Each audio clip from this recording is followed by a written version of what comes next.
views and opinions expressed by callers, guests, and hosts do not necessarily reflect those of the Black Talk Radio Network and Black Talk Media Project. Black Talk Radio is new black media for the new millennium.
Another Wednesday night,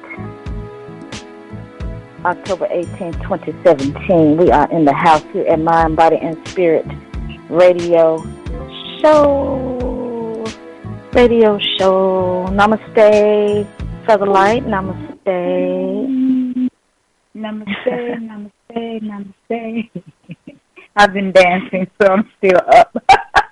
Oh, you've been dancing. I've been dancing. The music that God has, it kind of gets me dancing while we're listening. I know. So often I'm just feeling like wiped out sometimes, and then when I sit down and I know we're getting ready to have this show, and knowing that you're here and we have our listening audience, and then I hear that music by my dude, Sekele, it just pumps me up, and then, Scotty comes in with that boom, boom, boom during the breaks, and then I'm really, like, getting down, like, hey, popping lock. Yep. Popping lock. Across the living room floor. if the blinds were open, they'd have a good little show. Yeah. Boom. Yes. Yeah, get all pumped up. I get my little energy. I have my little red wine, and hey, it's like cheers. So we are here I have my tonight. white wine. Oh, you have your white wine. You have your white wine. Great. Well, cheers to you. I have my red. I'm like Olivia on Candles. I love my red wine. Red wine is good for your heart. Even pregnant women can drink the red wine. So, hey, I said, well, it's all right. It's all right. But it makes me sleepy. It makes me kind of I'll be doing spoken word like,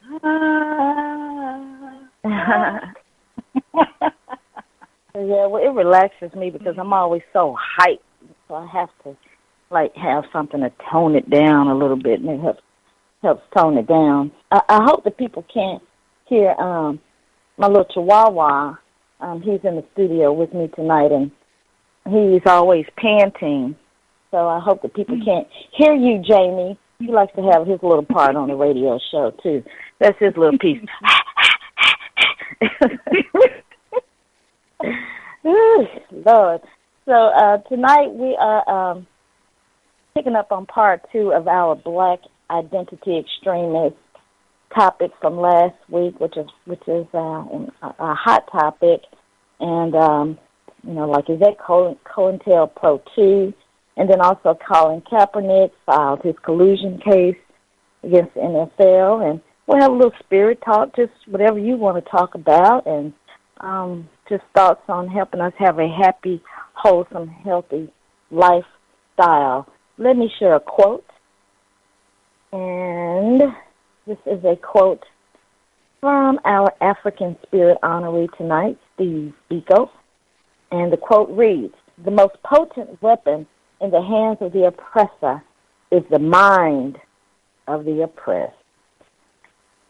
Wait a minute, hold up. You know what? I actually think that's a quote from Kwame Ture. I think that, Oh, forgive me. I think that's a quote from Kwame Ture, actually. So my apologies. My apologies. But anyway, it's a good quote. Yes, So yes. It's a good quote. It's a good quote because that is true. That is the most potent weapon in the hands of the oppressor. Having those shackles around your mind, mental enslavement. You're just feeling defeated because someone is in control of your actions, your thoughts, your mind. So free yourself. Free yourself. Right. Elevate your thinking. Elevate your ways. Create your own reality, people. And that's what we're all about. All right. Feather Light, you have a quote that you would like to share? In your car. Everyone wants to be a beast until it's time to do what real beasts do. That's one of my lion quotes. I'm doing lion quotes for a while. You know, I'm a lion. Oh. I may sound like a kitty, but I'm a lion. So everyone wants to be a beast until it's time to do what real beasts do. And I think Kapernick is getting ready to be a real beast. Getting ready to do what real beasts do. You got to get out there and fight. Yeah, you got to be a beast. Beast in and another one with that is,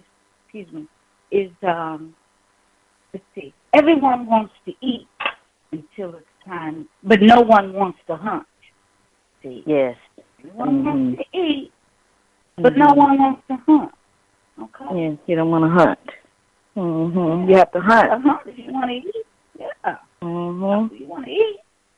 That's right. You got to hunt. You have to put in the work to see the results. That's right. That's right. There you go. Break it down. Put in that work. That's right. Put it where the ghost can get it. You have to put in that work. It's just like the Bible says, faith without works is dead. People want to get on their knees and they want to pray and they want to say, Jesus will fix it.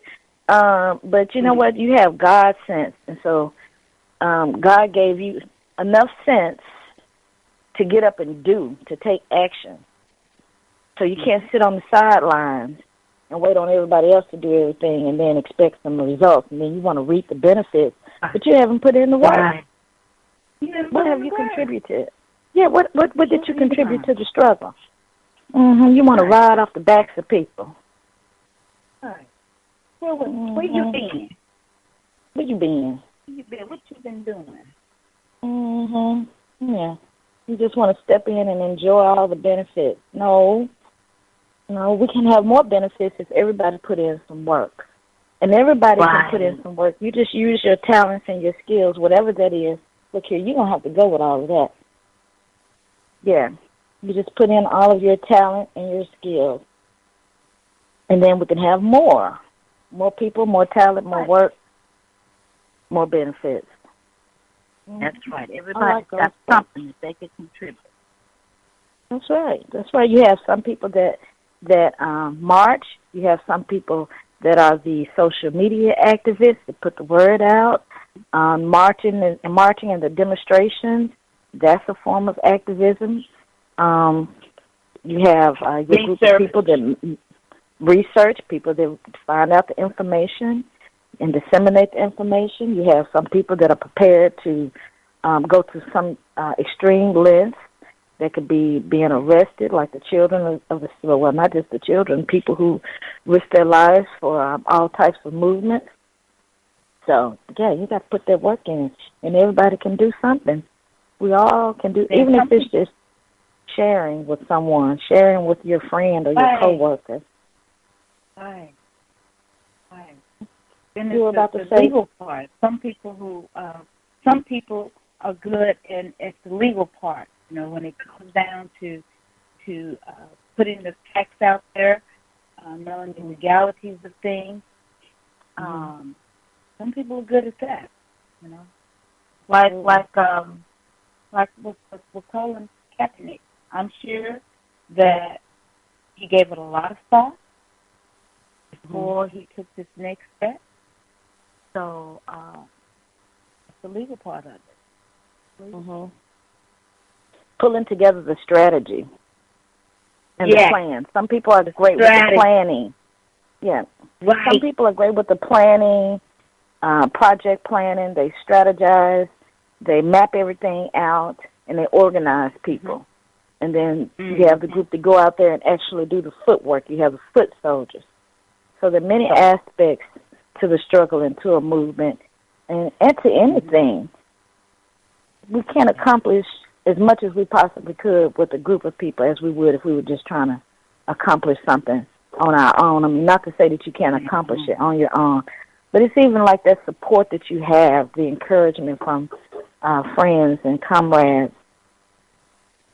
So I think that is very, very valuable, very valuable. Thank you for sharing those quotes, Featherlight. Thank you for sharing yours. Oh, you're welcome. De nada. So tonight's show topic, again, is Black Identity Extremists, Black Empowerment, NFL protest, Spirit Talk, Colin Kaepernick's collusion case. You can call in and share your thoughts. It's just very interesting that this is looking like COINTELPRO 2, and we can possibly face with what many of the activists faced in the 50s, 60s, and 70s. And to me, it's quite frightening because those were innocent people just seeking liberation, seeking their rights, and just wanting to be respected as human beings and as citizens. And to be targeted because of those types of thoughts, that's very, very scary. And it's just unfathomable that we're experiencing this in 2017. And so I just can't imagine what some of the young people may feel if they know their history and they're saying, wow, I mean, you mean to tell me we're still fighting the same struggle, the same battle that people were fighting in the 50s and the 60s and prior to that? So it's interesting that they don't have anything called the white extremists. With the way that these people are going around having these tiki torch marches and like the little young girls, I saw this post with some young girls, I think they were in Utah, all on their Snapchat or whatever it was, I don't even know, using the N-word. It's just ridiculous. So, oh gosh, and I have another story. Using the P-word, pecker. Hood. Yeah, it's ridiculous. I'm not going to even be offended anymore. I'm just, I'm not offended. I'm not offended at all. I'm not going to give them that satisfaction. I'm not going to give them that satisfaction. No, because that's something that you need to deal with in your spirit. Yeah. The outrage when, I can't think of her name, the young lady was on the stand and she said Checkerwood. Everybody was like, what? People just saying behind her back. What? Oh my God! Yes. Yeah. Yeah. You have your name. You have ours. Right. I can't recall her name either, but I know who you're speaking of. She was his friend that he was speaking with on the phone, Trayvon Martin, when he was walking home, and the Zimmerman character was trailing him, harassing him. A child walking home. Ugh, Lord have mercy. So tonight, for our African Spirit segment, we will honor Steve Biko from Azania. Some of you call Azania South Africa, but the true name is Azania. All right, we're going to keep it black, baby. It's Azania. That's the real name. That's the true name. Just like we don't say Rhodesia, we say Zimbabwe. Great Zimbabwe. How you come over to somebody's land and change the darn name? Goodness gracious. Lord have mercy. Mind, body, and spirit. Mind, body, and spirit responds to your letters about life, your spiritual journey, health, relationships, dating, career questions, etc. in the Ask MBS segment. You can send your letters to Mind, Body, Spirit Radio Show at gmail.com. That's Mind, Body, Spirit Radio Show at gmail.com. Listen to hot news, topics, and more at 9 p.m. Central Time, 10 p.m. Eastern Time. You can log on to Black Talk Radio.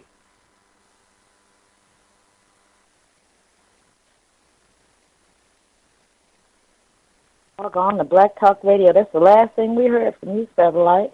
Hello. Something going on with your mic. But let me give out the phone number, 866-510-9025. And you can always join in our discussion.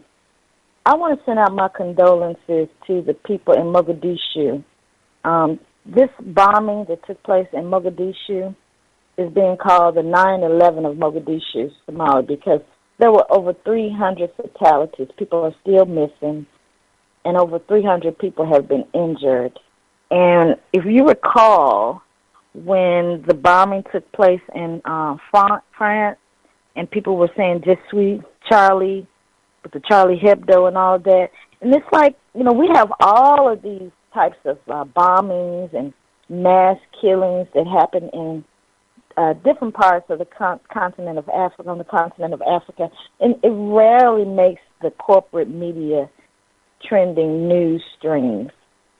So, but if something happens like in London or somewhere like that, and we always hear that there's always a trend for that. It's always trending. But when something tragic like this happens on the continent, we rarely hear about this. I don't know if they feel like, because it's so common, it happens all the time, and then that begs the question as to why is it always happening. So we want to send out our condolences to the people in Mogadishu. It's just horrible what is happening. That's being considered the 9/11 of Mogadishu, with all those with all of the fatalities. So, sending my prayers of strength. I don't know what else we could do. If you have some thoughts on something that we could do, please call in and share your thoughts, or you can send us an email, and maybe we can do something to assist. So there was this story, Further Light, about this sheriff in Cato Parish. And this sheriff, when I listened to him, I said, Lord have mercy, are you serious?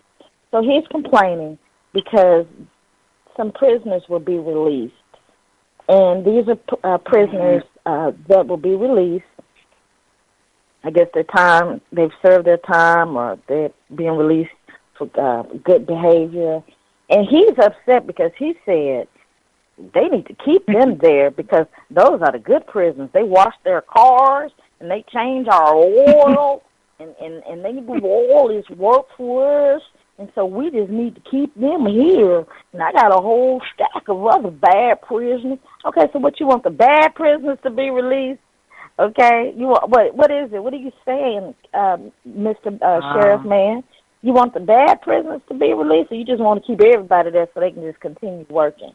It's ridiculous, and it just speaks to the fact of how enslavement continues in prison by people being in prison. So I know that, like, Scotty is a part of the abolitionist movement, so I did want to hear his comments. Scotty, are you there? Yes, ma'am. Yes, ma'am. I'm here. Can you hear me? Could you give us a comment? Yes.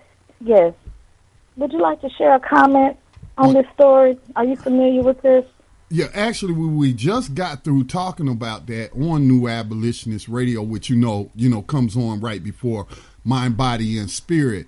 And if I can, I'm looking for the video now, so those who have not heard this sheriff's comments can hear it straight from the devil's mouth. And please. What's that? Here it is right here. Please share. Yeah, here it is right here. Let me play it. I don't want state prisoners, okay? They are a necessary evil to keep the doors open, that we keep a few or keep some out there. And that's the ones that you can work. That's the ones that can pick up trash, the work release programs. But guess what? Those are the ones that they're releasing. They're releasing some good ones that we use every day to wash cars, to change oil in our cars, to cook in the kitchens, to do all that where we save money. Well, they're going to let them out. The ones that we use in our work release program, they're going to let them out. And they're saying you can take a little worse criminal. It's been long said that we were the #1 leader in the United States for incarcerating criminals in our criminal justice system. Well, let's face it, somebody got to be #1, and we got some bad dudes around here. Now, I'm as compassionate a fella as you ever going to meet if somebody deserves it, if somebody works for it. Yeah, so that was the comments from... Amazing. I know, right? Right. He is passionate. Can he make it any plainer that they're practicing slavery and they don't have the #1 prison slave labor population in the United States? They are #1 in the world. That's the state of Louisiana. In the world, yes. I don't know what he got. Yeah. United States. Yeah, in the world. World. Yeah, Louisiana has 7 times the prison population of China. And we've been told how bad the Chinese government is and those people don't have no freedom or what have you. Well, how is it that they can have almost over 1 billion people and Louisiana has nowhere near 1 billion people? This country don't have nowhere near 1 billion people, not even 500 million people. And you lead the world, and you have 7 times the population, prison population, as China. Something don't seem right to me, and that something is slavery, and this is clear evidence of that. That he's saying, "Oh, we don't want to let the good ones go. We need them to change the oil in our car, to cook our meals, to wash the cars, and it's slavery. It's slavery in the 21st century. It's pure slavery. Wow. Amazing. And you can't cut it any other way.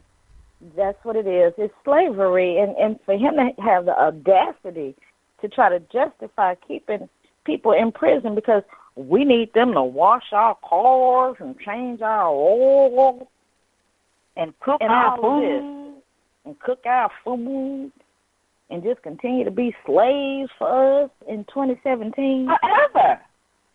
Mhm. Mhm. Mhm. They're not going to say for 2 or 3 more years, but just forever. I think it should be a campaign.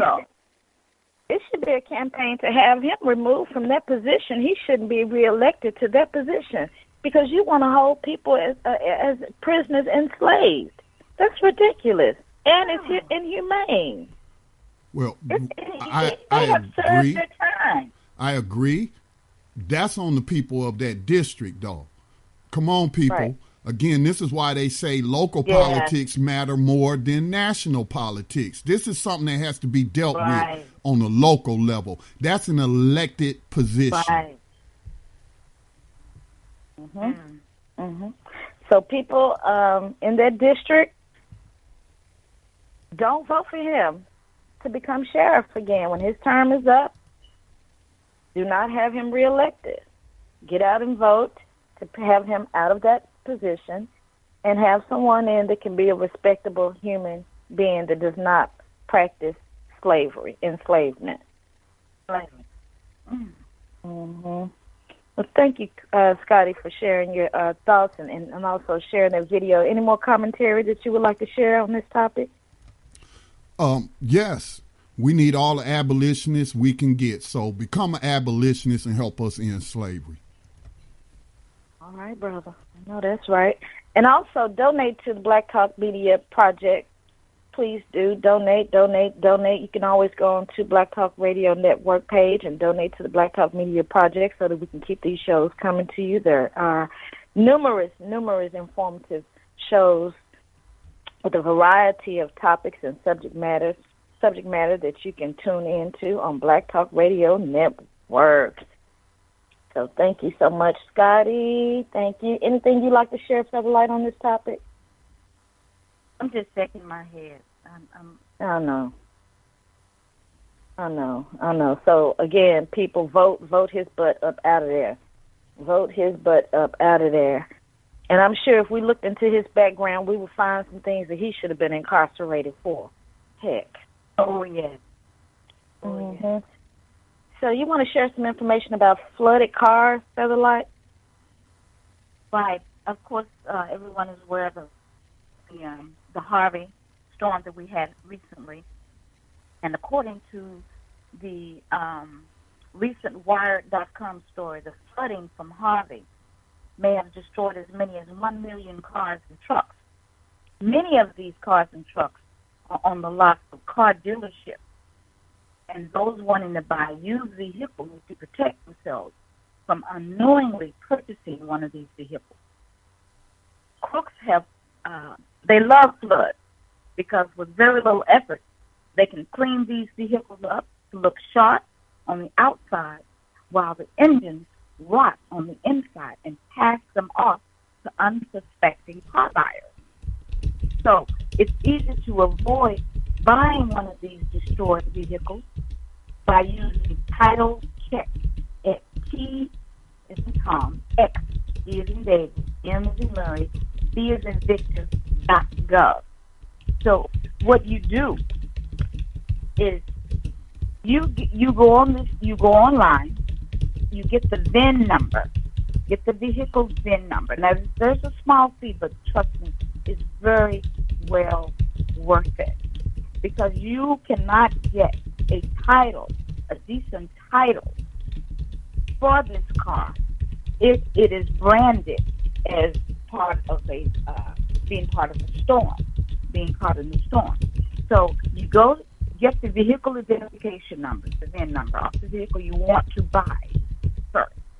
Go to the title check at Texas Department of Motor Vehicles. The website is www.txv, as in David, M as in Mary, V as in Victor.gov. Have your credit cards ready. It's only a few dollars, but again, it's worth it. Select one of the private companies designated as an approved provider by the U.S. Department of Justice and follow the steps to obtain the report. So the title history report will let you know what you are buying before you pay any money or sign any paperwork for the vehicle. Today, many dealerships use title check and will show the customers a report upon a request. You have to request it. If you don't request it, they're not going to show it to you. When the buyers go to title the vehicle at the county tax office, they may find that the vehicle cannot be titled because it was branded inoperable or unrepairable in the national database. So tax office employees are required to run the vehicle's information through the database before they can process the title paperwork. So if we find out if the vehicle was branded, they say, so that it cannot be legally operated, then we have to tell our customers that they cannot be titled for road use. So please take a moment, take a few dollars, check your car out, because again, this is a crook's dream when floods happen. It's someone else's nightmare, but it's crook's dream because they can fix those cars up and look so nice and pretty on the outside, but on the inside, not so good. To share that with you. Many people lost their cars, so they're going to buy new ones or used ones. Probably can't afford a new one with all the damage that they received from their home. So beware. Yes. Apropos of that, when I was driving by this auto body shop a few weeks ago, there were like, oh my gosh, so many cars lined up outside that body shop. And so just hearing you speak about that, I'm thinking of how they were trying to repair those cars, to fix them back up, to put them back out on the market for sale. So people really have to be careful because right after Harvey, once we were able to finally get around, you just saw just so many tow trucks towing away all of these cars that were just completely destroyed and pretty much underwater. So, yeah, we have to be really, really careful about purchasing cars because there were a number of people that had to go out and purchase new cars. Their insurance companies, totaled out the cars, so they had to go out and purchase a whole new car. I mean, I would be so upset because I don't have a truck note for my truck, and I would be so upset if I had to go out here and purchase a new truck. Shoot. Unless they were going to give me all the money to pay for it. Right. I don't want a car note. Mm-mm. No, thank you. No, thank you. So thanks for sharing that, Satellite. People, be careful about purchasing these flooded cars. That's what we have to deal with here. Now, people may remember Philando Castile, who was shot and killed in Minnesota. He was the cafeteria worker. So there's the Philando Castile Memorial Fund has actually wiped out all student lunch debt in St. Paul, Minnesota. The fund was set up, and it has cleared a year's worth of student lunch debt across St. Paul, Minnesota. So I thought that was absolutely wonderful to help continue in his name feeding these children. There were more than 2,000 donors who helped fund to raise over $72,000, well above the $5,000. Isn't that great? That's wonderful. That is absolutely wonderful. That's unity. People getting together, making the difference. The children have to eat, and so in the name of, in the spirit of the Black Panther Party, who started the food free lunch program and breakfast program for children, they are continuing that mission. And I go around to visit a lot of schools in the Houston area, and when I see those signs out front advertising the free breakfast for children, I always say to myself, I wonder if those children are being informed as to where that began, the inception of the free breakfast. And I know they're not. There may be some teacher that may try to share that information, but, I mean, I know it's not, like, promoted. I don't think that it's promoted when people are registered for it and there's a big sign or pictures of the Black Panther saying, hey, this is where this idea came from. So, parents, if your child is on a free lunch or if your child isn't on a free lunch, share that information with them as to how that idea came about, the inception of the idea of feeding children so that they can have some nutrition, like Huey P. Newton and the Panthers used to say, get your nutrition, get your nutrition. Get your nutrition. Get your nutrition. So I want parents to start sharing that with your children. Let them know the history and how they're benefiting from something that a group of young people came up with. And speaking, just quickly, I'm going to just quickly speak on this before our guest calls in. Speaking of parents and children, I am not a parent. However, when I see some of these children and some of these older, some of these millennials, I say to myself, and I know that there were a lot of children that had to raise themselves, especially since crack was deposited into our neighborhoods, and so many of our parents at that time were incarcerated or on crack, and they weren't there for their children. Grandparents had to take care of the children, and by that time, some of these grandparents, they were tired. They already raised a slew of children. And so here's the deal. I see so many of these young people that have absolutely no manners whatsoever. I have never, ever seen so many rude people in my life. Me coming from a small town of Memphis, Tennessee, I just grew up with, number one, we respected our elders. If you saw an elder, you spoke to them, you tried to assist them. You didn't curse around them. I see so many of these children now, with me being in schools and just being out in the community, these children, they have no qualms about using foul language around adults. They don't speak to adults. They're just rude. So I would say, please, please, please, parents, teach your children about respecting themselves and respecting their elders. That's something that our elders used to teach us, to have respect. You speak to your neighbor. You speak to a senior citizen when you see them walking. You don't just walk by your neighbor and don't speak.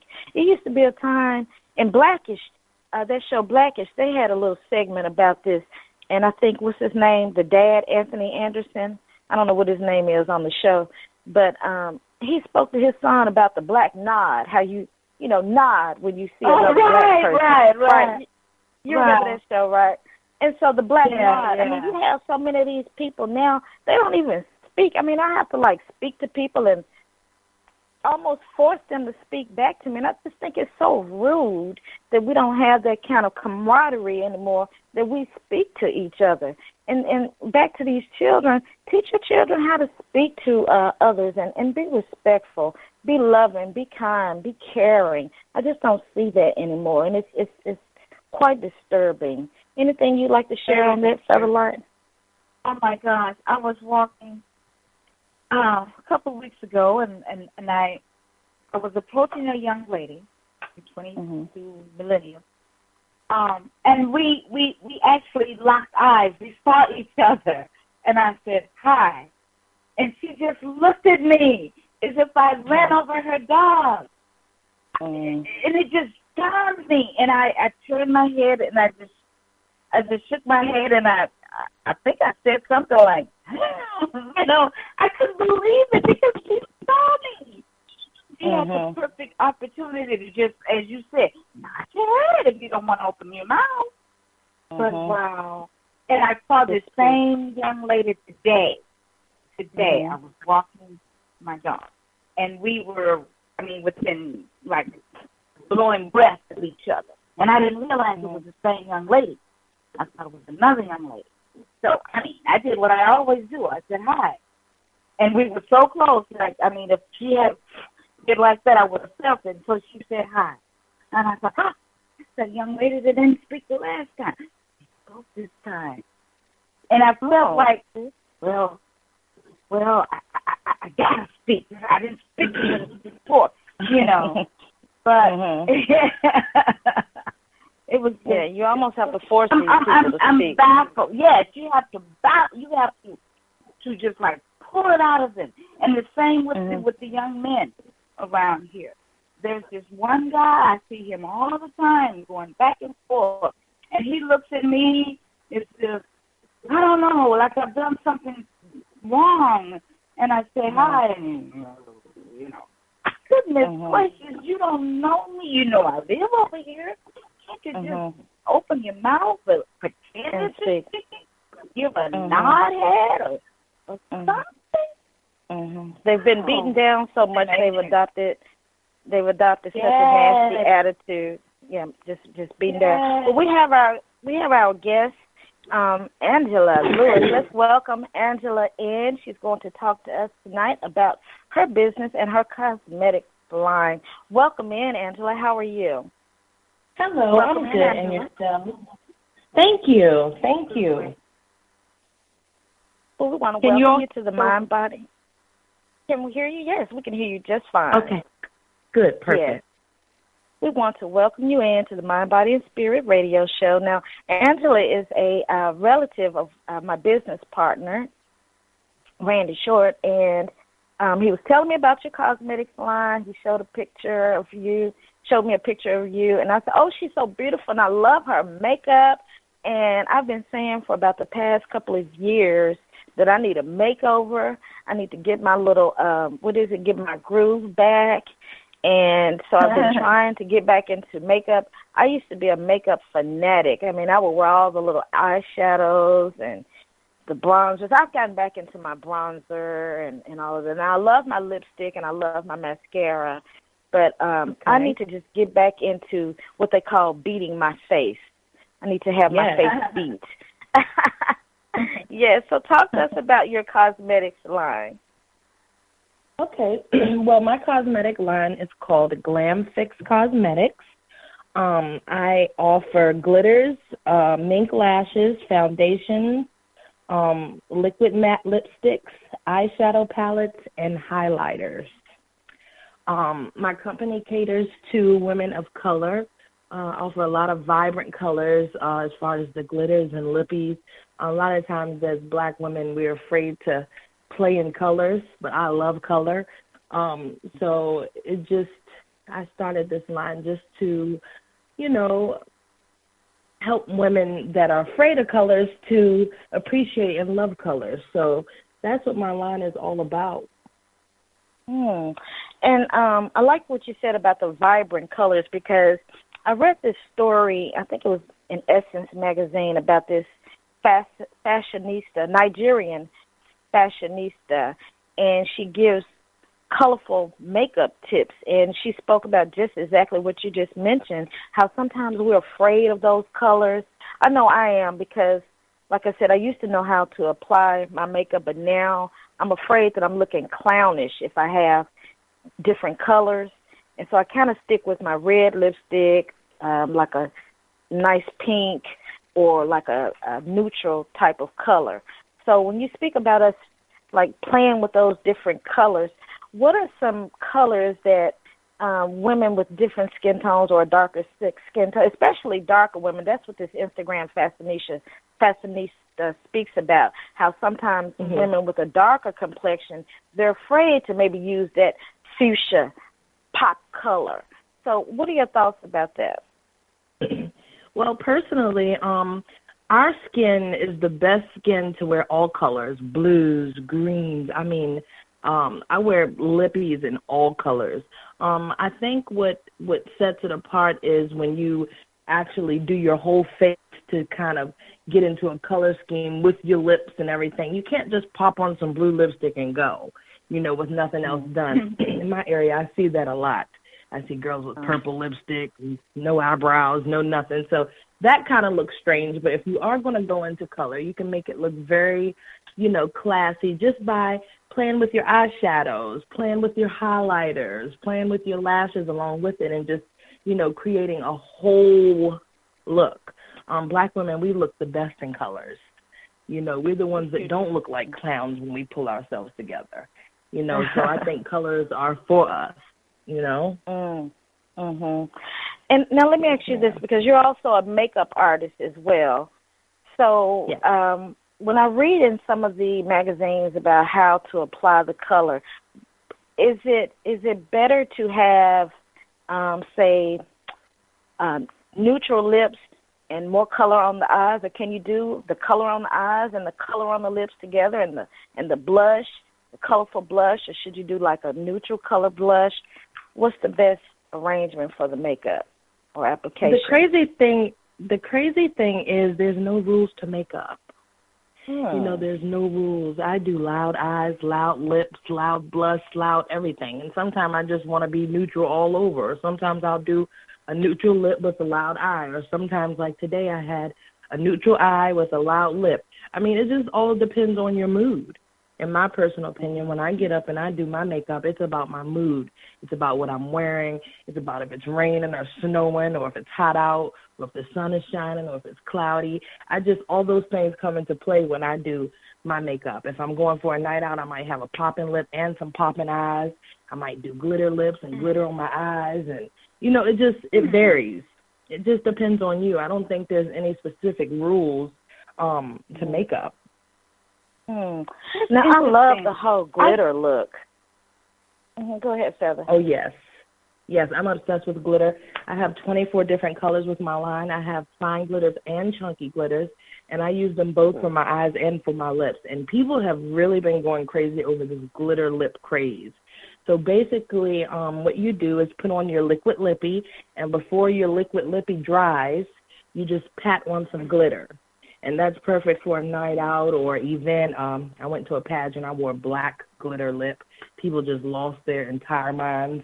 So this glitter lip fad is just, it's really a cool thing. I love it. So glitter is bomb. Glitter is life. Do you put the glitter over your entire lip? Just in Yes. the center. Well, it's however you want. Actually, some days I'll just put a little dab in the center, or sometimes I'll cover my whole lips. Depending on, like I say, it depends on the day. It depends on the look, you know. And I guess also, like what you said, like the event or the weather or whatever your mood is, then you can just kind of decide on how you want to play up your face and your look. Yes, that's how I do it every day. I mean, I put on makeup every day, but it's different every day. I don't think I've ever repeated the same look twice. Really? Because it just depends on my mood and my day. And that's what I'm known in my area for. You know, everyone knows when they see me, oh, wow, that's pretty face as my Angela. What she got going on today? So it's always something different. But when I don't wear makeup, if there is a day that I don't wear makeup, I don't have to worry about anyone recognizing me. So it's probably like a mellow day if I don't wear makeup. No one knows who I am. Okay. Now talk about your mink eyelashes, because eyelashes now are just so popular. You even have young girls, school-age girls that are wearing eyelashes. Now, when at one time eyelashes, it was just something that you may add if you're, like you said, in a pageant or some special occasion. But now people are wearing eyelashes like daily. It's just like regular. And I think the eyelashes add so much to your face when you pump up your eyelashes. I've always been like a person that I love the dramatic look. And I used to use this, I want to say, what was that? What's that eyelash, that mascara that I like so much, Featherlight? Is it Revlon? No, it's L'Oreal. Something in the little gray yeah. I mean, I used to love that little mascara. It just it really thickens and conditions my eyelashes. So talk about eyelashes, the eyelash phenomenon, and what's the difference between these regular like $2 or $3 eyelashes that people may purchase at the beauty supply store versus what you're speaking of, the mink eyelashes? Okay, well, mink eyelashes are real fur. That's why you might find that mink lashes are a little bit more expensive. My mink lashes are Siberian mink lashes. They're real fur. They're $25 a pair simply because they're reusable over 20 times. So basically, you'll take them off and you'll put them up and you can reuse them, and you'll take them out and use them and put them up and reuse them, and you can do that like 20 times. With the $2 and $3 lashes, those are plastic.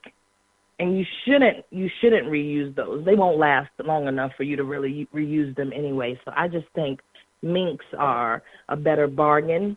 Minks are more for the grown woman, the grown woman, a woman that knows how to appreciate expensive products, because, I've sold a lot of mink lashes and people come back to me and say, oh, my goodness, I laid them on the nightstand and one got ruined. And if that's what you're about, don't buy minks, because you'll really be mad that you spent $25.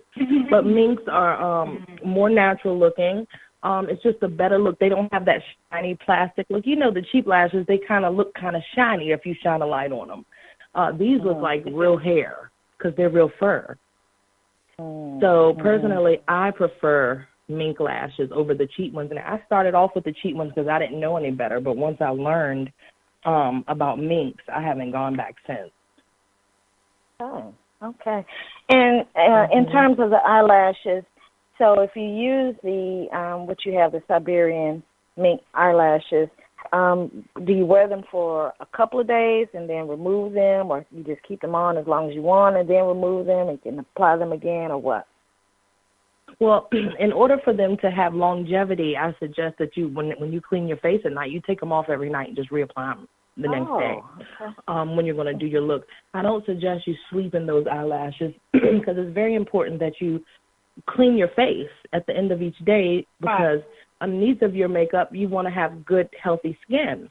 So the first thing I do when I come to the house is clean my face. I get that glue off my eyelids. I give myself a chance to breathe. So I just suggest you take them off at the end of every night and just reapply them when the next time you do your makeup. Now, being a woman of color, it's, in the past, it's been quite difficult for us to find foundations that match our skin tone. So you having this cosmetic line is just like a blessing and a joy for African American women, because back in the day when we used to have to go to the drugstore and see, I was reading an article about this recently, how when we had to go to the drugstore, Walgreens or whatever, and spend all this time trying to match up our colors with these few little shades that were offered to us, because, of course, most of the colorings were for white women. And so now that we have an expansion of colors, it's just fabulous. So thank you for contributing to this problem that we've been having. And could you suggest to women, like, how to best find the foundation that matches your skin and how to apply that makeup? Do we cover our neck and ears? Do we just cover our face? What's the best application?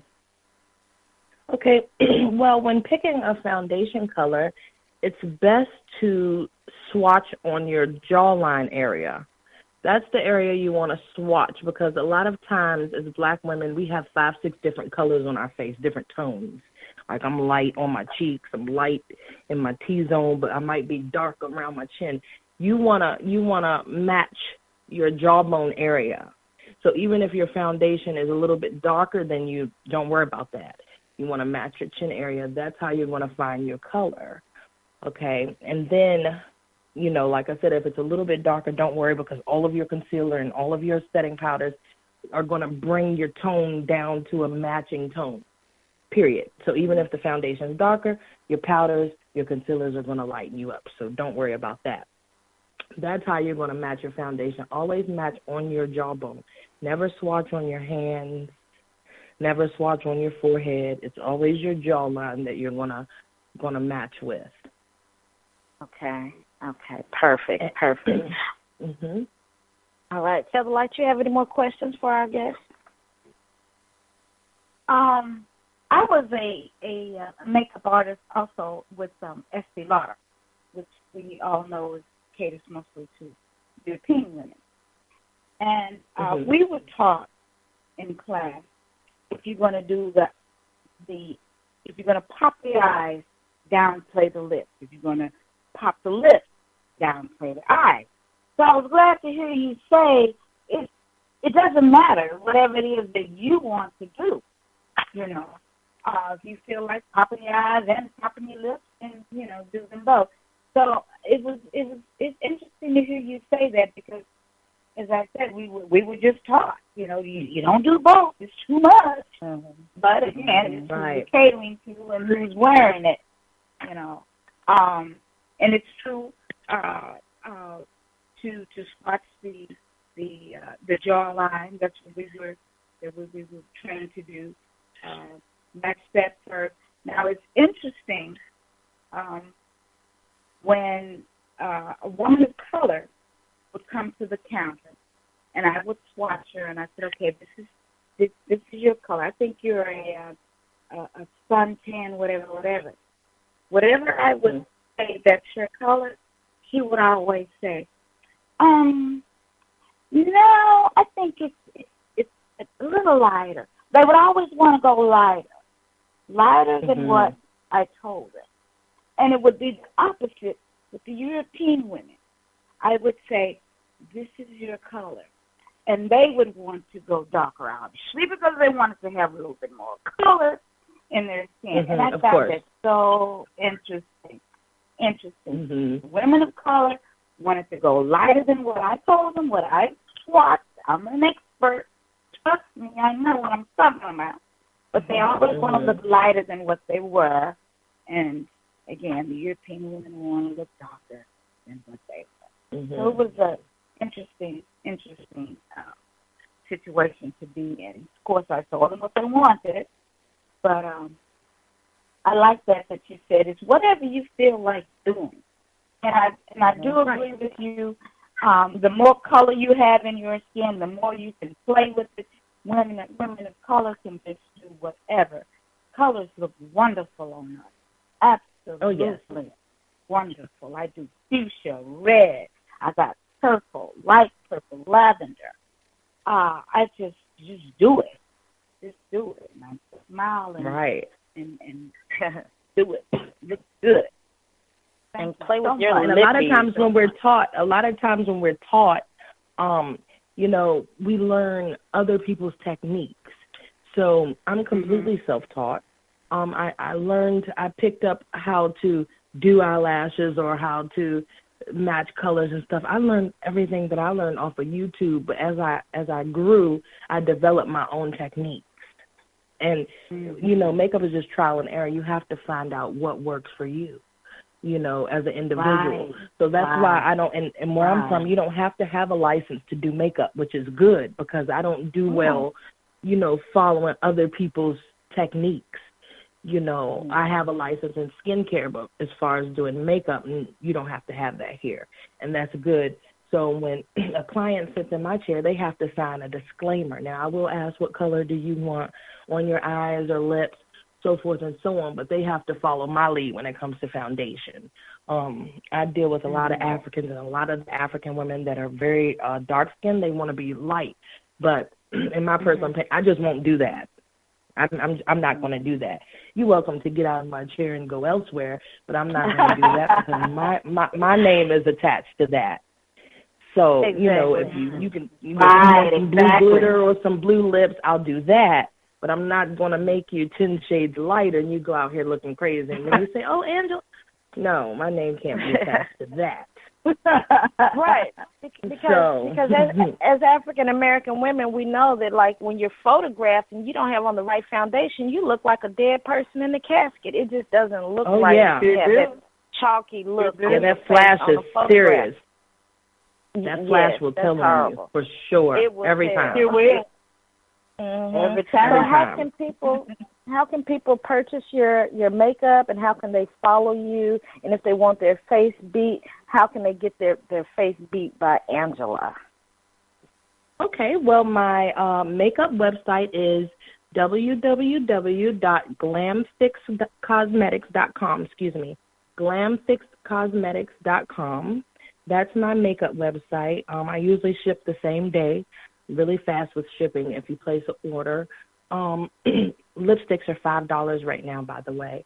Also, my Instagram, my Instagram is Pretty Faces by Angela _MUA.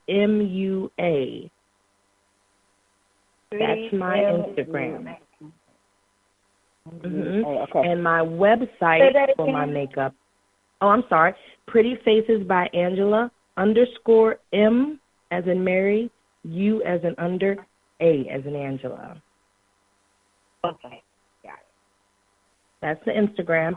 And then I also have a website for my makeup artistry as well. prettyfacesbyangela.com. That's my website. Okay.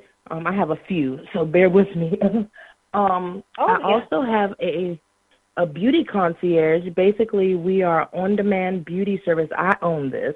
We're on-demand beauty service where we bring out hairstylists, nail techs, makeup artists, and barbers to your front door to get you ready for events, all at the same time. That's wonderful. Yes, and that one's called Elite Beauty Concierge. And that's the name, that's the website, and that's also the Instagram name, Elite Beauty Concierge. Right. Okay, so we'll post that on our page. We'll post all of that information on our pages so that people can follow Angela and get you a pretty face. Get a pretty face by Angela. Thank you. Thank you so much for sharing. Yes, we'll have to have you back. Absolutely. And people go on and purchase that lipstick while it's $5. I know we have. Look, we got 5 on it. I know I can get some lipstick for sure. Hey now. Okay. Yes, ma'am. I appreciate you all. Yes, we can get some lipsticks, baby, so we can pop our lips. I like the way you call it lippies.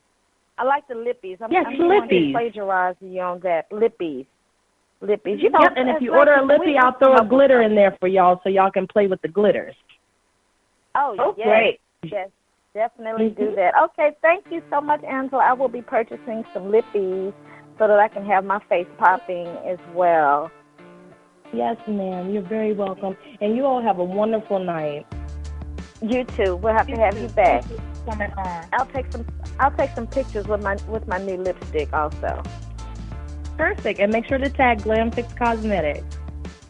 Glam Fix Cosmetics, we sure will. Thank you so much. You have a good night. You too. Good night.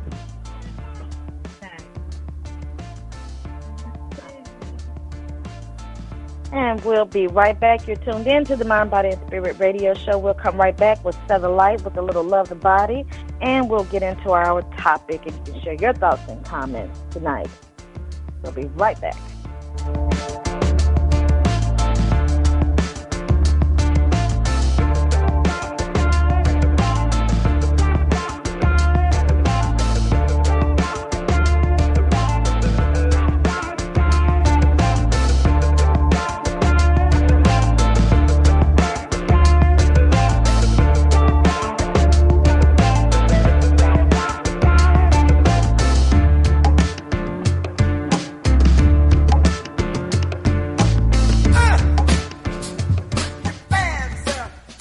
Make Black Talk Radio your choice for digital black radio. New black media for the new millennium. All right, and we are back here at the Mind, Body, and Spirit Radio Show. That was Angela Lewis with her Glam Fix Cosmetics. You can follow her on Instagram, again, at Pretty Face by Angela _MUA. Let's support this sister. We talk about supporting black businesses by black. You can purchase some of those cosmetics and share those cosmetics as gifts, birthday gifts, here's a gift for you. People that celebrate Christmas, buy some Christmas gifts. Go ahead on and stock up on the lipstick now. They can be part of your little stocking stuffer for people. So, hey, go ahead on and support the sister. Elite Beauty Concierge, glamfixcosmetics.com. I am certainly going to purchase some of her $5 lipsticks because let me tell you, I purchased MAC lipsticks, and I think MAC lipsticks run about $13 or something like that. I don't know because I always buy lipsticks and a bunch of other stuff when I'm purchasing my makeup. So, it's at least 15. Yeah, at least $15. At least 15. And I love lipstick. Oh my God! If I don't do anything else, I love some lipsticks. I love my lipsticks, and I love my eyelashes looking thick and beautiful. It gives you a young look. So give us some love, the body. Okay. So we talk a lot about, mind, body, and spirit, about how everything is energy. I suppose the chair you're sitting in, the vehicle you drive, your thoughts, even the dog down the street. It's important that we be able to sense and feel our energy, or chi, it's sometimes called. So we already do that, but we may not be totally aware that we are feeling our energy. When we feel tired, that's our chi, that's our energy. When we feel energized, as we were talking about earlier, dancing and pumping and, sliding across the floor, that's our energy, our vitality. So tonight, I would like for our listening audience and you too, Black Folk, to join me in an interactive session of Love the Body and see how our chi or our energy really feels. See what it feels like. So let's move our chi. If you're standing, that's good. If you're sitting, that's cool too. So what you're going to do is extend your arms out in front of you with both palms down. Okay?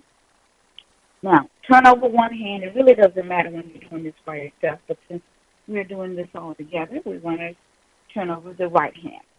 So turn the right hand over with the palm facing up. The left hand is facing down. It's extended out in front of you, arms length. All right? Now, open and close both hands rapidly to about 20 times. Okay? So we're going to do this together.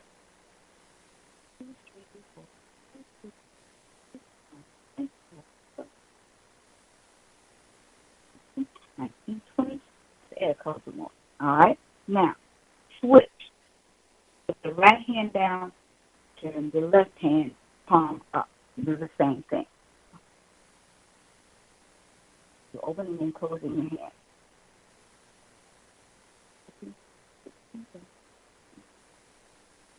Okay?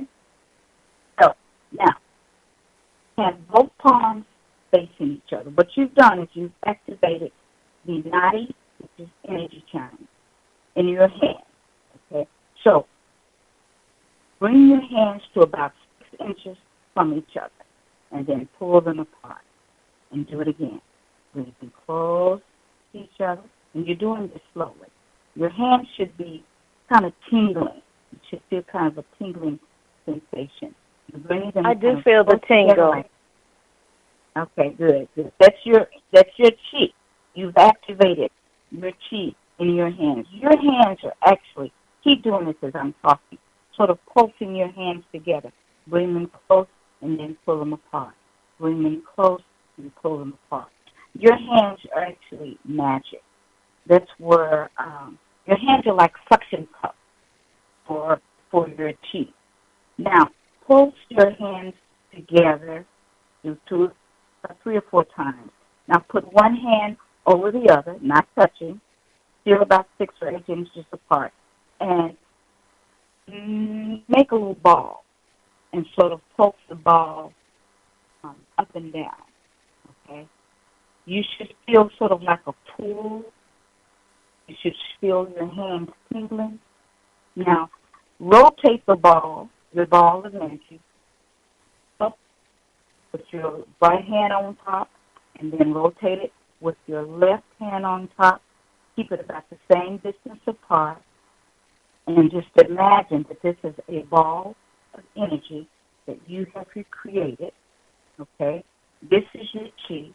The slower you move, the better you are able to feel the energy. Now, if you're doing this quickly, you're not going to feel it. Concentrate on the energy. Know that it is there. Raise the ball. I can feel it in my fingertips. Yes. Raise the ball up to about the level of your heart, and then bring it back down again. All right. Now, slowly put the palms facing each other, down, down. Okay. Now, move your ball over to your right, the right side. Now, move your ball of energy, your ball of chi, over to your left. Your fingers still should be tingling. Okay, now bring it back to the front where you first started.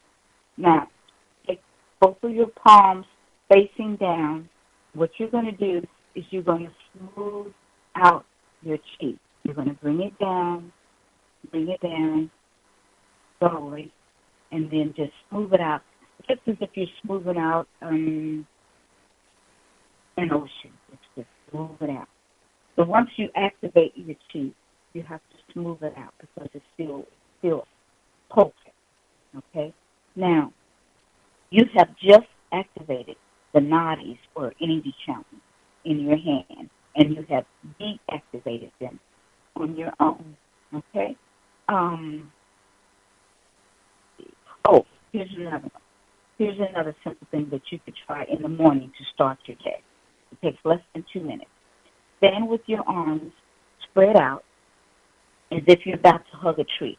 So your elbows are bent, your wrists are bent, your fingers are spread to allow the energy to flow through, and you're acting as if you're about to hug a tree.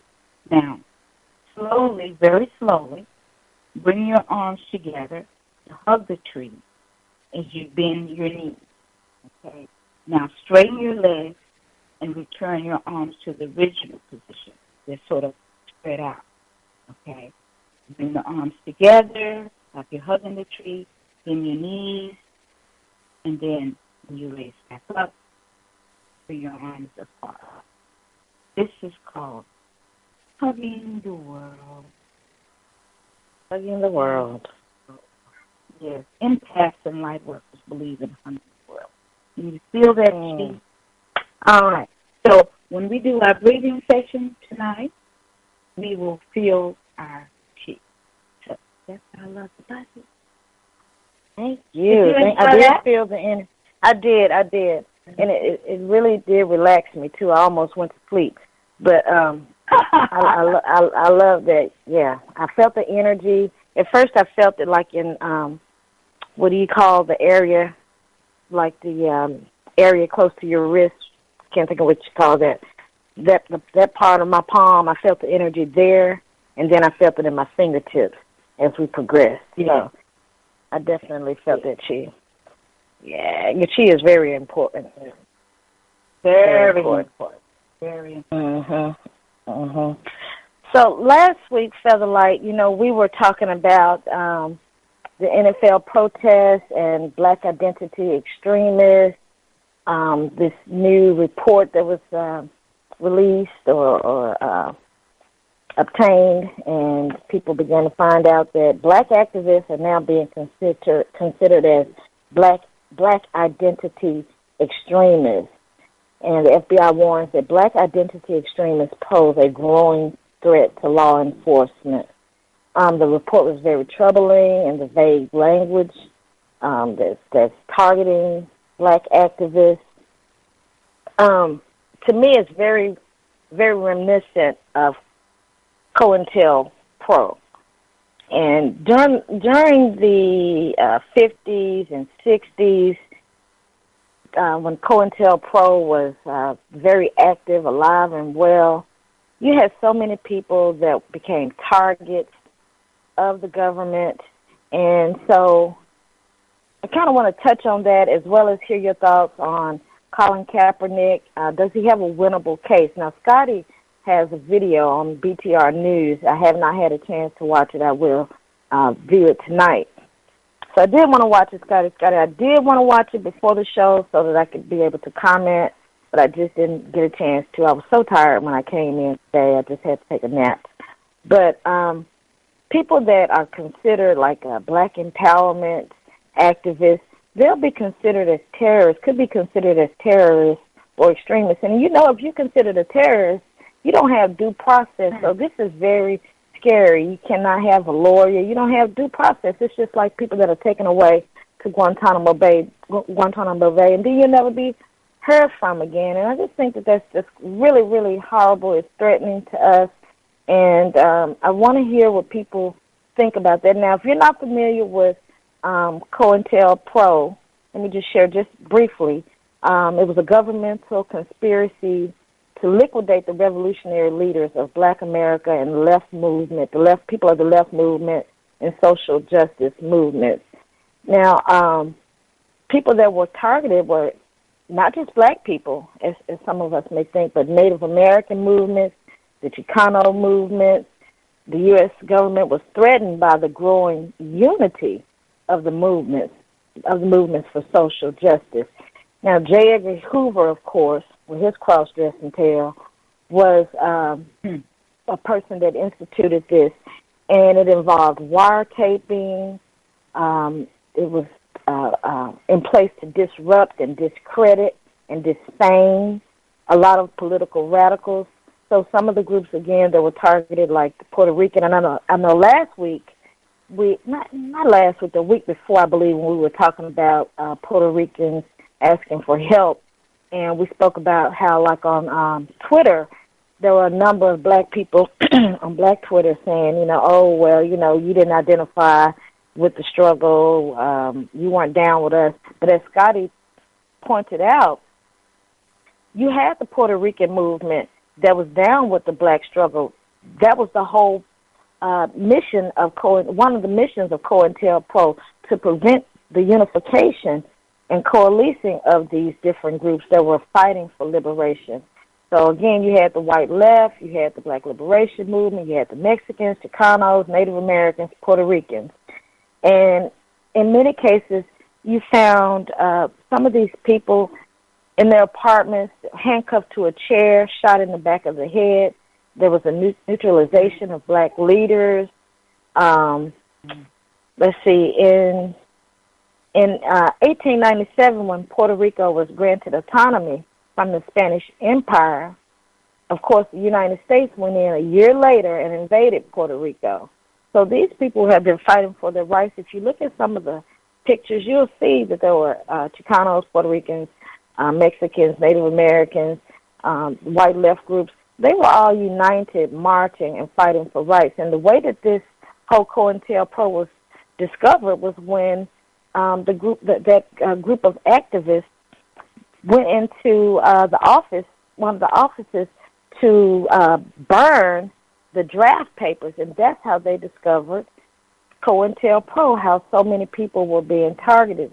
And then you had these different informants that would actually marry into activist families just so that they could destroy those families. So this is something that we really should pay attention to and be aware of. People that are activists, you got to be careful who you letting into your life, because these people will ease up on you. You think somebody coming at you because they like you, that's a damn informant. And so I just want to bring that up just so that we can be mindful and be careful. You know, these people that make up fake backgrounds and all of that and have children with you and everything. I was reading this story, or rather watching, on this COINTELPRO video about how this Puerto Rican man, he married into the family, had children with the woman and everything. And then next thing you know, he disappeared because he built his case, was able to obtain all the information that was needed, and he disappeared on the family, and he was an informant. Just like that man, I can't think of his first name, but his last name is O'Neill, the one that infiltrated the Panthers, and he was there. He was the one that set up Fred Hampton. And, he was the one that drugged the Kool-Aid, and then the police came in and shot and killed Fred Hampton. So we'll have some of these people that think that they're our friends, and all the time they are informants. And so, again, for some people that may not be familiar with some of the Puerto Rican activists, there was one named Arnaldo Rosado in 1978. Now, remind you, COINTELPRO was supposed to have been terminated in, I think, 1971, but here we are, 1978. Arnaldo Rosado, he was an activist, he was set up, and he was killed. So this continued just like it's continuing in extent today. Let's see. So again, it was instituted in 1956 to disrupt the activities of the Communist Party, but it has been stated that the Puerto Rican liberation movement was actually the first target of COINTELPRO. Now, I grew up thinking it was just COINTELPRO just pretty much targeted the Black Panthers, but that's not actually the case according to some research. Now, you can go on the NOI page and you can find out more about Nation of Islam. You can go on their page and find out more about COINTELPRO. There's several videos about COINTELPRO. There's a documentary that you can watch on Vimeo about COINTELPRO. But to me, it's just very, very similar what's going on now with black activists being considered as terrorists, as black identity extremists. How are we a black identity, black extremists just because we promote black empowerment? Just because we promote black empowerment and black thought, that don't mean that we hate anybody. It's not about hating anybody. It's just about loving ourselves. Just like you love your Confederate flag, you say it's heritage. It's about our heritage as well. And last week we said that we were going to have this campaign, right, whereas we were going to sing the Black National Anthem. We would start highlighting the Black National Anthem. I don't know if players want to, go to that extreme, but hey, listen, I mean, we're in extreme times right now, so people can share their thoughts on what they think about that. Lift every voice and sing. So I say we do it. I say we sing our Black National Anthem and move it right along. And speaking of Colin Kapernick, I ordered my I'm with Cap shirt. I ordered that this week, and I will be sporting that T-shirt as soon as it comes because I am with Cap. Yes, I sure did. I ordered a I'm with Cap shirt. I sure did, and I can't wait to wear it. Now, you sure will. I'll send you the site where I ordered it also. But Colin, Colin filed his lawsuit, and he has Mark Garagos as his lawyer, as his attorney. And I think it was a strategy for him to not necessarily just have his union lawyers, the NFL union lawyers, fighting for him. Now, some people are saying, why did he get this celebrity lawyer? Mike Garagos represented people like Michael Jackson, Chris Brown. So he's had a lot of high-profile cases. He's a CNN contributor as well. Well, I think that Colin wanted the best representation that he can possibly get. And he is somewhat of a celebrity, quote-unquote, right now. He started this national movement. Right, he can afford Mark Garagos, or maybe Mark Garagos may be taking his case pro bono. I don't know the details because I'm not necessarily in communication with Cap, but I'm glad that Cap is filing this lawsuit. And people are saying that it's going to be very difficult, of course, for him to prove collusion, because now Mark Garagos has asked for an expedited discovery. So records from NFL players will have to be released. But, they may not have said much over the phone or via email. These people make their deals on the golf course. So I would like to see that information that will come out from the expedited discovery. Yes. I saw Mark Garagos on a CNN segment, and he pretty much said they got the case won because they got proof. They not only got some witnesses, I guess, that's in, management in the NFL, but he said they have a smoking gun. Yeah, he did say they have a smoking gun. He did say that. So I'm ready for this smoking gun to come out and see what happens. And Scotty, since you're tuned in, do you mind sharing just a tidbit with us of what you shared on your BTR News piece about this case?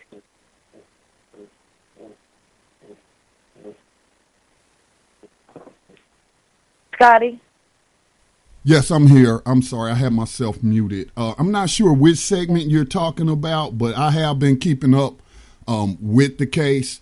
I would like to keep pointing out that Donald Trump's involvement in calling for players to be fired, he called their mothers, bees and all of that stuff. But that's against federal law for any member of the executive branch to interfere in private labor disputes or their hiring or firing practices. That's clearly against the law. And he's blatantly violating it. And that was like in the news cycle a couple of weeks ago, but people quit talking about it as Donald Trump continues to interject himself into that private labor dispute. One of the things a lot of people don't know is that this wasn't about patriotism for the NFL owners. It was about money.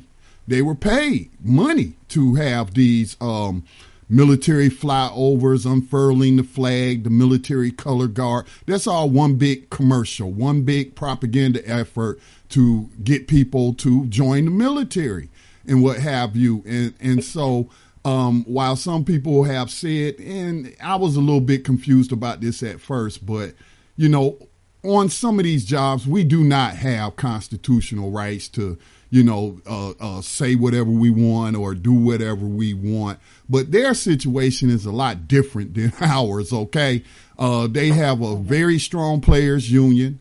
They have contracts, and it is not in any of their contracts that they have to stand for the national anthem. So they could just stay in the locker room, as one Carolina Panther player did. He stayed in the locker room. He wouldn't come out until all of that was over. So, but we must keep the focus on what Cap is keeping it on. And the NFL players are trying to do that, but we know how the media and other people are trying to make it about the flag when it's about slave catchers' brutality in this country and all these slave catchers getting away with murder. So I'm like you. I want to see the smoking gun that Mark Garagos spoke of the other night, but I also want Cap to name Donald Trump in this lawsuit. I wonder will he go that far as to name the president. the current president. I would. You were about to say something? I would. You have all the evidence. You got his tweets. You got his comments that he's made in the media. So I don't know if the CEO of USA Inc. is immune to these lawsuits while in office. But hell, if I had to wait 3 more years, I would definitely be filing that lawsuit and getting some of his money.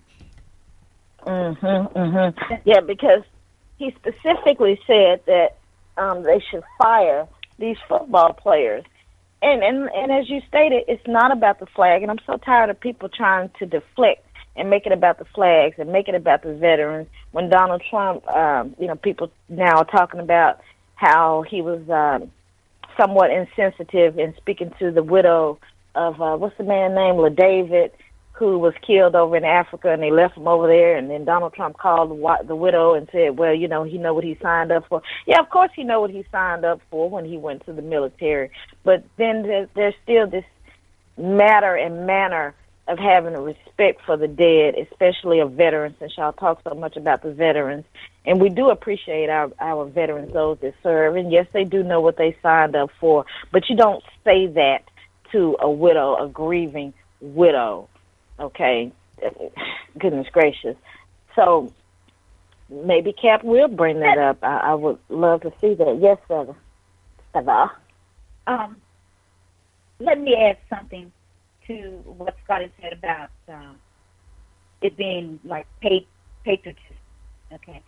Prior to 2009, the NFL teams, stayed in the locker rooms until the last line of the national anthem was sung, and then they ran out on the field.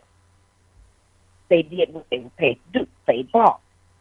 Between 2011 and 2014, the Department of Defense spent $5.4 million in contracts with 14 NFL teams for flag ceremonies, including welcome home celebrations for the troops, surprising their families, having them come out on the field, the airplanes flying over the field.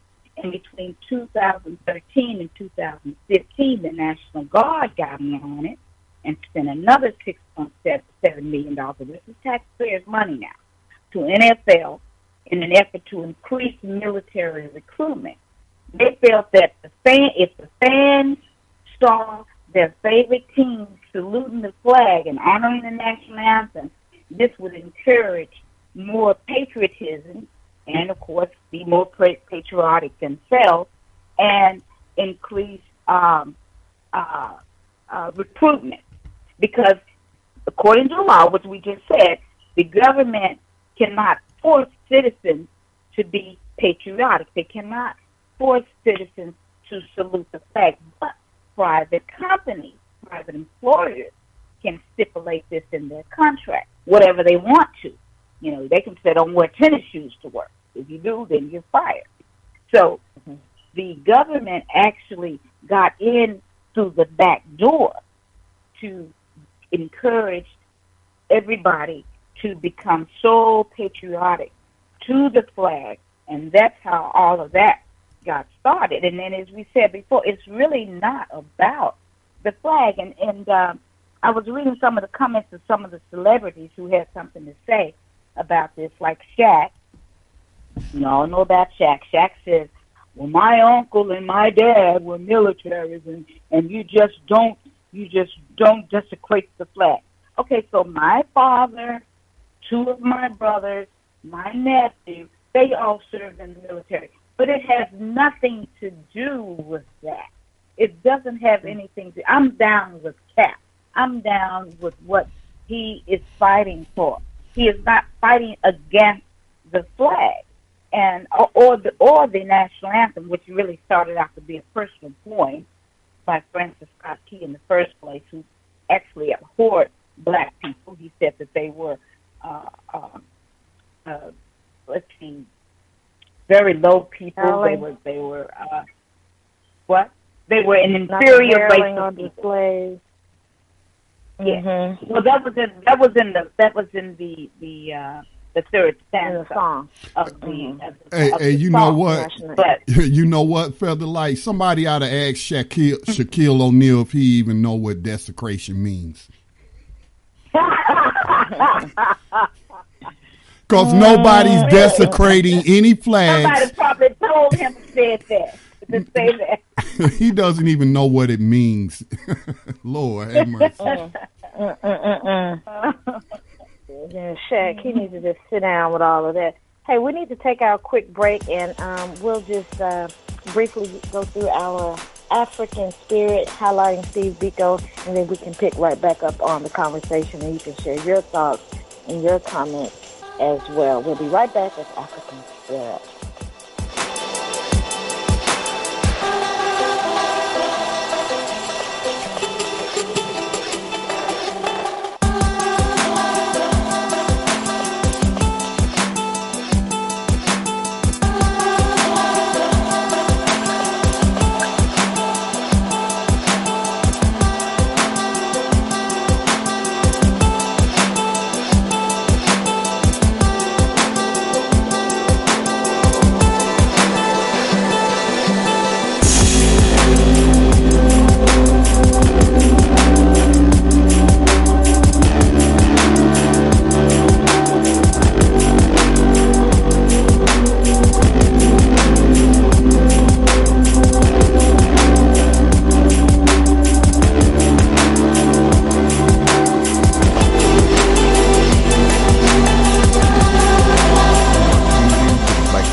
Podcasts and live program scheduling, visit us on the web at blacktalkradionetwork.com.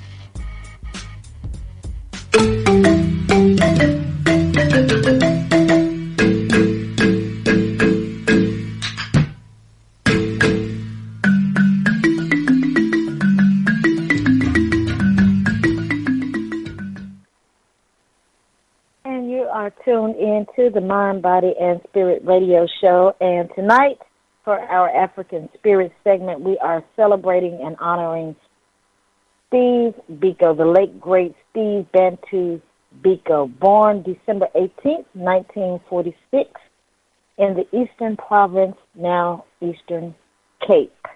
Date of death, September 12th, 1977. He was a member of several Black liberation groups, including the Black Conscious Movement. He was a banned political prisoner killed in police detention. He was a popular voice of the Black liberation movement in Azania. Most people know Azania as, or call Azania South Africa, but the true original name is Azania. Between the mid-1960s and his death in police detention in 1977. This was a period in which both the ANC and the PAC had been officially banned, and the disenfranchised Black population, and particularly the youth, remember the Soweto movement, were highly receptive to the prospect of a new organization that could carry out their grievances against the apartheid state.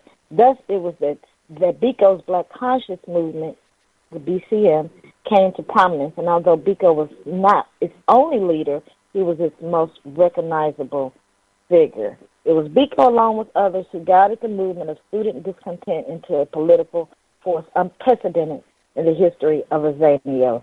Biko and his peers were responding to the developments that emerged in the high phase of apartheid, when the Nationalist Party, in power for almost 2 decades, was reconstructing the country to conform to its policies of separate government.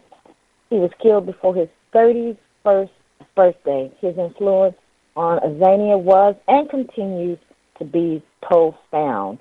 Aside from the Black Conscious Movement, he also is credited with launching the Azanian Student Organization, South African Student Organization, SASO,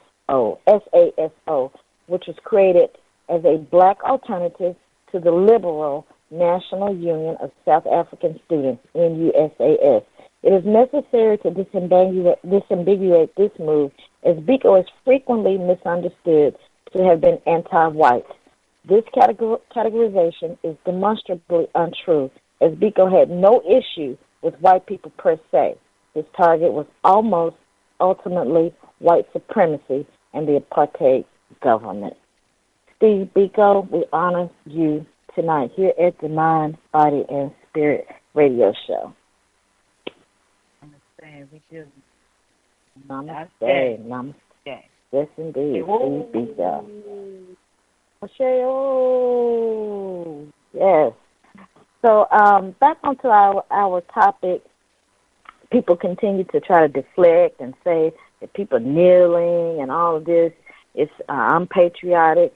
It's not unpatriotic. What's unpatriotic is the fact that you treat a group of citizens as less than citizens, as second-class or third-class citizens. And what's unpatriotic is the fact that you continue to kill people with impunity, and these killers are they don't have to serve any time. They're not charged and serve time for these crimes of killing people. So that, to me, is what is unpatriotic. And it's a crime, it's inhumane, and it's obscene. And for people to continue to deflect is just getting on my nerves, is disrespect. That's what's disrespectful to me, that you value people at a game more so than you have any sympathy or empathy for families that are losing loved ones. That's just ridiculous. It's so inhumane to me, and it's silly. It's really silly, and it just shows that you have no humanity. Like Baba Dick Gregory used to say, just a wicked, filthy, inhumane system. And that's what it is, in my opinion. And so I go back to singing, lift every voice and sing. Oh, it's in heaven ring.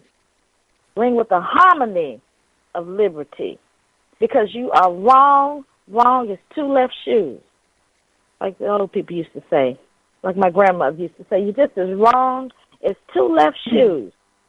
To sit here and value a flag and kneeling or rather standing for a national anthem more so than you care about people being shot and killed. I was watching this video today about, it was a video of these young teenagers. They were at home, looked like they were somewhere like in Baltimore or something. And they were at home, and the police were just trying to come in their house like they had a no-knock warrant or something. Just trying to come in, no warrant. And the young boys, they were like, I know my rights. You don't have a warrant. You can't come in. And this was a black cop at the door. And so he calls for backup. And then when his backup comes, they just pulled one of the boys out. Snatched him out. Not said, sir, step outside. They just pulled up, grabbed him, threw him on the ground, and handcuffed him. And so that, to me, is what's disrespectful. You're not showing people due process. Where was your warrant? Why were you coming trying to enter the young boy's home anyway? They said their parents weren't at home. Thankfully, that's right. Thankfully, there were some neighbors that were videoing, and then they kept saying, no, that's not right. Their parents not at home.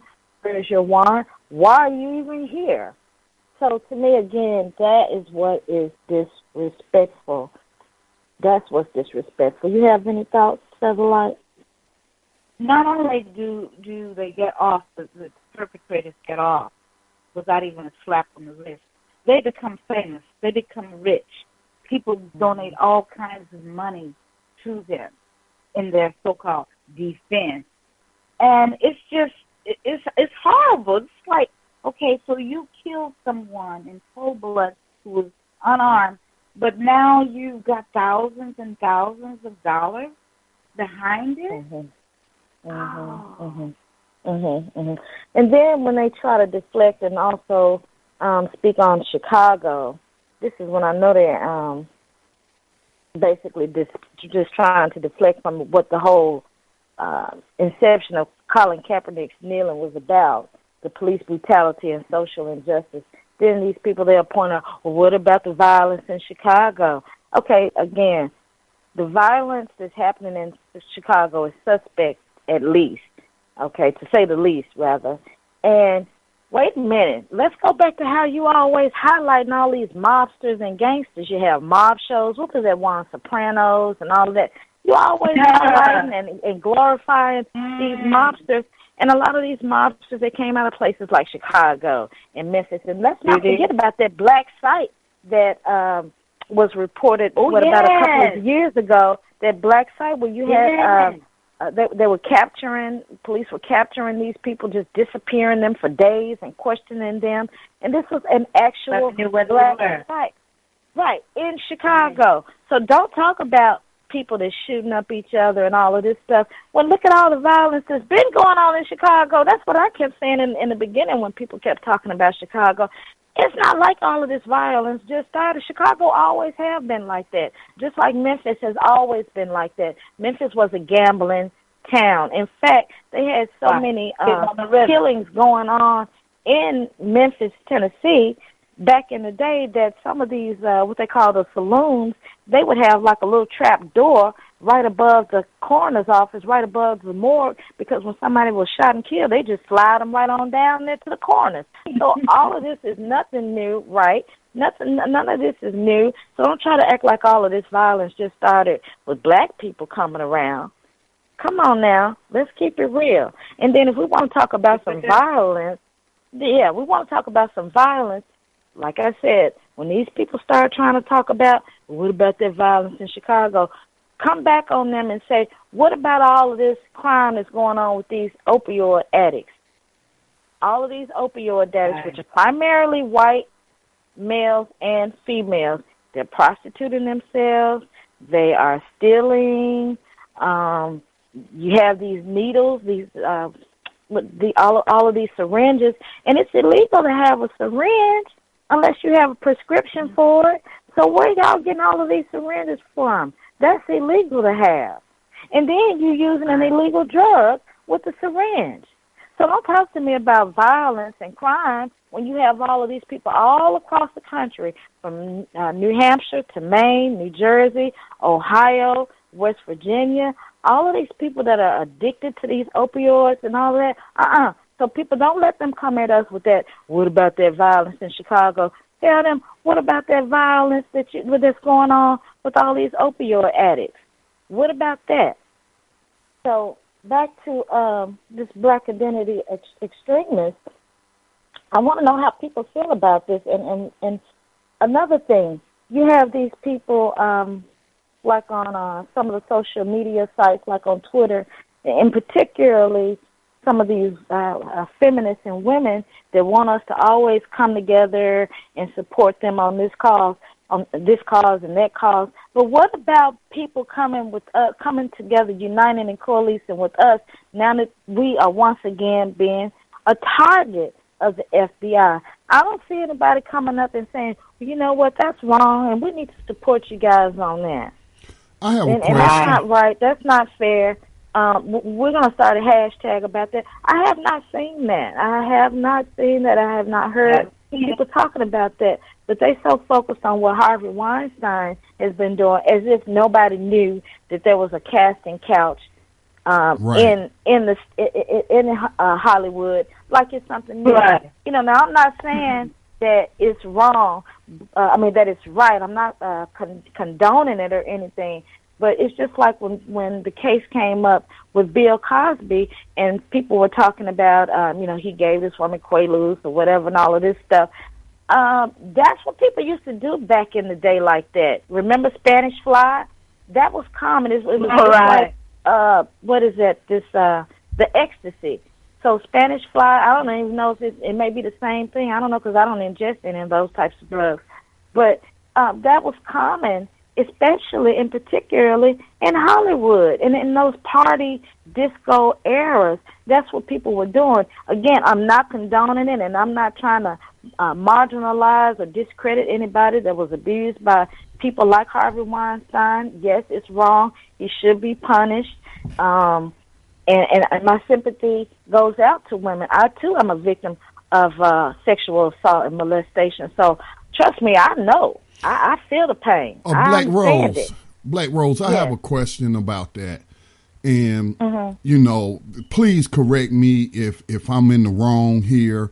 If y'all not feeling what I'm saying, but I've been watching that Me Too hashtag and people commenting on it.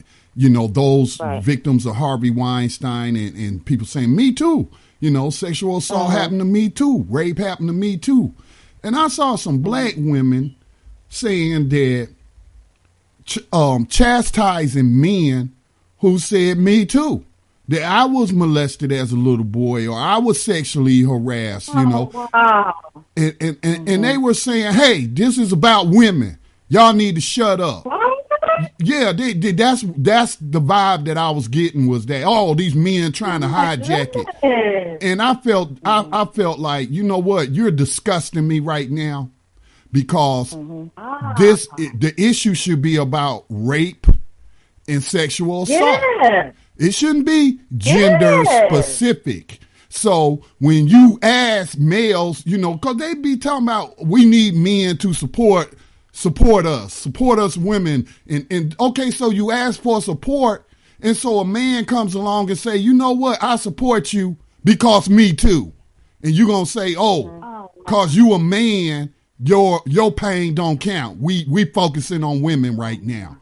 I just feel like that's so ignorant. I don't go along with that. And it should be about the issue and not a gender. Right. Now, I agree with you. I agree with you totally. I was just having a conversation before the show with a male friend, and we were discussing that.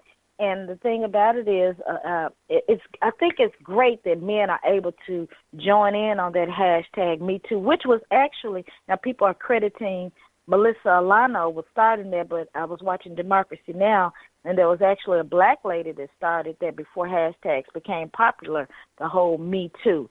And the thing about it is, what we were discussing earlier, me and my male friend, we were talking about how men should not be, ostracized out of this whole Me Too campaign, because we talked about this last week. I don't know, I think we did mention it over the air. But Terry Crews spoke about how the actor Terry Crews spoke about how he was groped at one of these Hollywood parties. So it happens to men, just like men are physically abused by women. So I think that if you're abused whether you're a female or a man or woman, and it's okay for the men to speak up and join in on that hashtag because they too are sexually assaulted, just like women. So I don't think that women should be ostracizing men from sharing their comments. I think it's brave of men to be able to speak up about that, because so often, in the past, they may not have wanted to mention or share with someone that I was raped as a man. I was raped. I was sexually assaulted as a child or as a man. Yeah. So yes, God, I think it happens a lot in Hollywood. It happens. That's right. It happens in Hollywood, and it happens in families, and it happens to men just as much as it happens to women. And prior to during slavery, it happened to men. Women weren't the only ones who were being raped. Right. Men were being raped too. That's right. You want to share your spoken word, Featherlight? Yes, I am going to share a spoken word that I did just for this whole thing that we're talking about, called Entertain Me. Okay. Entertain me. I am bored. Flex your muscles and run with the speed of sound down this field I made for you. Demonstrate your inhuman strength and lift twice your weight. Flip over 3 times, land on your back, jump up and run faster. I'm paying good money to see you win. Lose if I tell you to, but don't you dare disappoint me. I don't care about the weather. I don't care about your multiple debilitating injuries. I don't care about your gripes and concerns. I don't care about your family, only what I can earn from your fantastic feats on that field. Entertain me. Make me rich. Make me laugh. Make me happy. Give me a thrill. Knock out your opponent, but not in the second round. Make it last. Yes. seal the deal. Entertain me. Someone may die. I couldn't care less. They will be replaced. Just give me your best. Dance for me, clown for me, jump up and down for me, spin around for me, grin, grin, grin for me, dribble for me, throw for me, strike that ball and run with the wind for me, get your speeding pigskin for me, and slide, slide, slide for me. Twirl that ball, do a jig, crush each other, all for the pig. Speak only from script approved by me. You are not here for your intellect, opinions, or protest. You are here strictly for my entertainment at best. You have no complaint. I've made you a star. I've plucked you from the fields and made you who you are. I have given you fortune and fame in return for your total and uncompromising obedience to the game. Cross that line, and you will suffer the harsh and dire consequence. And if you beat me at my own game, I will ruin you. I will strip you of your indignant arrogance, break you down and humble you. Stay in your lane I have carved out for you. You have one job. You're here for my amusement. Entertain me. Make me rich. What happens to you after that? Someone pass the caviar. Namaste. Namaste, Feather Light. Entertain me. That's what they want. Entertain me. That's what you do. You do not don't complain. think. Yeah. Don't think. Just entertain me. Yes, yes. You know, that spoken word reminds me of like when black people were forced into those battle royals. And I think that's how Jack Johnson started his boxing career with the battle royals. And the battle royals were even children were forced to participate in those battle royals. And the only way that you would win is if you darn near beat a person to death. So it was all about the entertainment, just like the Roman gladiators. You know, just get out there and fight to the death, the duels to the death and all of that. Just entertainment. And it was all about entertainment. Oh, I don't care about that person just got killed and slaughtered and beaten to death, electrocuted. Bring another one out. Yeah, yes, send another one out. Come on, keep on entertaining me. Bring me some grapes. Bring me some wine. Bring my libation. Yes. As I sit up here in my fine glory, all of my fine dress, this is my entertainment. This brutal sport. All right, well, let me give you some more snaps on that, Feather Light. Thank you. All right, so let's calm down, cool down. We are in some terrible times right now. And there comes a time when we need to center ourselves, to ground ourselves. And right now I'd like for us to just take a moment to just get ready for a little R&R, a little relax and release. We need to do this. We need to do this daily because it can get so stressful hearing about all this, seeing all this going on. So I need you to stand with your knees relax your tailbone. Just stand up and just shake yourself for a minute. Relax your wrist, your elbows, spread your fingers and let the energy flow through, and stand shoulder width apart. Now place both of your hands about 2 inches below your navel. This is called your Badanjing. This is your energy center, Badanjing. Now take some deep breaths, filling your abdomen with air as you inhale, pushing your stomach in towards your spine as you exhale. Chest so the air flows through easily to your abdomen. Breathe in through your nose, to the count of 4. 3, 4. And slowly exhale through your mouth to the count of 6. Inhale. Exhale. As you exhale, let go of all your worries of yesterday, your anxieties about tomorrow. You're here. You're here right now. When the mind is centered and rooted, and you're concentrating on your lower abdomen, you feel centered and you feel balanced, and you don't get so thrown off so easily by the life challenges that we face every day. Yesterday is gone.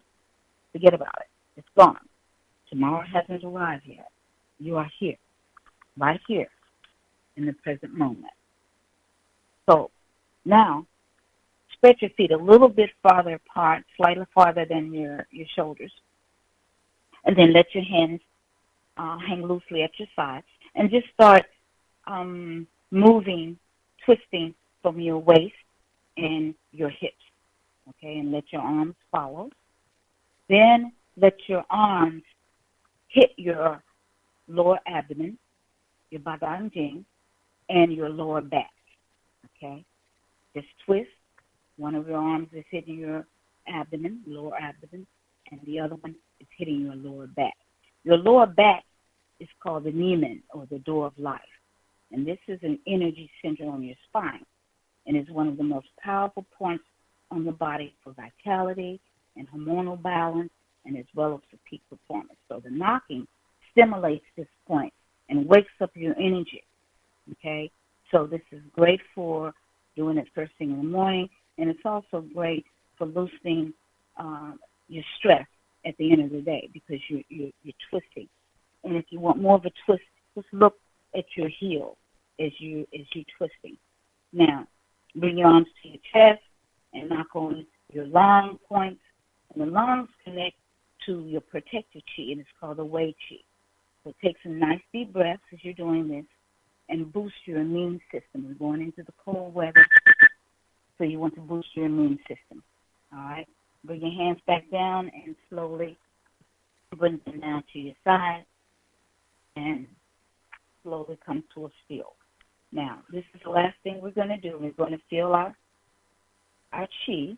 So what you're going to do is bring your arms out to your side, bring them up over your head. Your palms are facing each other. And just imagine that you are pulling some good chi, good heavenly chi, and you're going to bring it down over your crown, over your face, over your shoulders, down to your badanjing, down your hips to your torso, and down towards your leg. Do this again. Bring your arms up over your head, palms facing each other. Grab some good heavenly chi, and slowly, very, very slowly, so that you can feel it. And imagine giving yourself a chi shower. Okay? Bring it down slowly over your entire body and push it down toward the floor. Last time. This time, make a triangle with your fingers, with your hands. Your fingers are touching, your thumbs are touching, and you're going to bring that chi down, down, down, slowly, slowly to your lower abdomen. You're going to place it there and just hold it there for a brief moment. Concentrate on it. Deep breath. Release. Put your hands to your side. Your shoulders. There you are. Smile, because smiling sends a message to your brain to relax. It's hard to be stressed when you smile. Thank you so much for participating in our, we did Qigong. We did Qigong today, and we did Pranayama. Thank you so much for participating, and we will see you again next week. Namaste. Namaste. Thank you, Featherlight. Thank you, Scotty. Thank you, listeners, for tuning in to the Mind, Body, and Spirit radio show. Don't forget to donate on Black Talk Radio Network page, and we will speak with you again on next week. Peace. Namaste. Have a prosperous week.